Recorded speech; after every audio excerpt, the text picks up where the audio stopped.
अमृत पीते हैं तेरी ఓం శాంతి. ఈరోజు రుక్మిణి బెహన్ ద్వారా భోగ్ సందేశాన్ని విందాము. ఈరోజు ప్రియమైన బాబా వద్దకు వతనంలో భోగ్ తీసుకుని వెళ్ళాను. వతనంలోకి ప్రవేశించిన వెంటనే బాబా ఇలా అన్నారు, బచ్చి ఈరోజు ఏం సందేశం తీసుకొచ్చావు అని.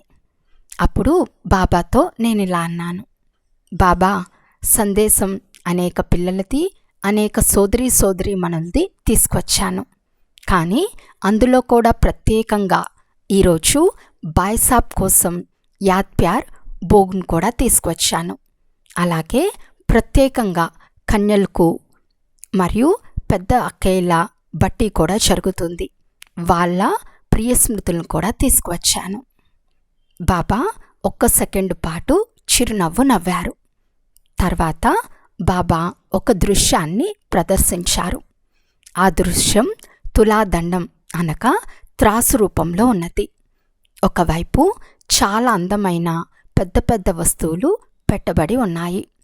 రెండో వైపు కూడా కొన్ని వస్తువులు ఉన్నాయి, శక్తుల రూపంలో కనిపిస్తున్నాయి. మరోవైపు గుణాల రూపంగా కూడా కనిపిస్తున్నాయి. ఒకవైపు త్రాసు కొంచెం బరువుగా ఉంది, మరోవైపు కొంచెం దిగిపోయినట్లు తక్కువ బరువుగా ఉంది. అప్పుడు బాబా ఇలా అన్నారు, చూడు బచ్చి, చాలా జాగ్రత్తగా గమనించు. రెండో వైపు త్రాసు కొంచెం తక్కువగా ఉంది. అప్పుడు బాబా చూపిస్తూ ఇలా అన్నారు, చూడు, ప్రపంచం వాళ్ళు ఎప్పుడైనా కూరగాయలు కొంటారు కదా, అందులో ఏదైనా తక్కువైతే కొంచెం ఇంకేదైనా వేసి తూస్తారు, అలా బ్యాలెన్స్ చేస్తారు. అప్పుడు బాబా అడిగారు, బచ్చి దీని అర్థం నీకు తెలుసా? నేను బాబాతో ఇలా అన్నాను, బాబా ఈ రహస్యాన్ని మీరే చెప్పాలి అని. బాబా ఇలా వివరించారు, ఇప్పుడు బట్టీలు నడుస్తున్నాయి. ఒకవైపు పెద్దక్కయ్యల బట్టి, మరోవైపు చిన్నక్కయ్యల బట్టి. పెద్దవాళ్ళు త్రాసు ఇప్పుడు బరువుగా ఉంది, ఎందుకంటే వారిలో శక్తులు ఉన్నాయి, గుణాలు ఉన్నాయి, ప్రత్యేకతలు కూడా ఉన్నాయి. కానీ చిన్న అక్కయ్యలైతే వాళ్ళు ఒక్క చంపుతో త్రాసుని సమానం చేస్తారని బాబా అన్నారు. అంతేకాకుండా బాబా ఇలా కూడా అన్నారు, సమయం ప్రకారం ఆధ్యాత్మిక సాధన ఎక్కడో కొంచెం లోపం ఉంది.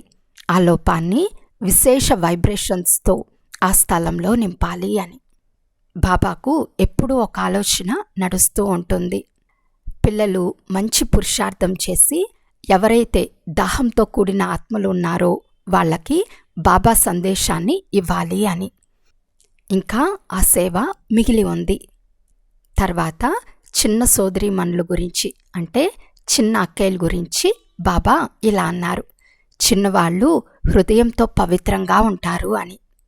బాబా ఇలా అంటూ, ప్రపంచ పరిస్థితుల ప్రభావం ఇలా ఉన్నప్పుడు మధుబన్ నుండి బట్టీ చేసి వెళ్తున్న ప్రతి ఒక్కరూ తమ జీవితంలో ఒక లక్ష్యంను ఉంచుకోవాలి.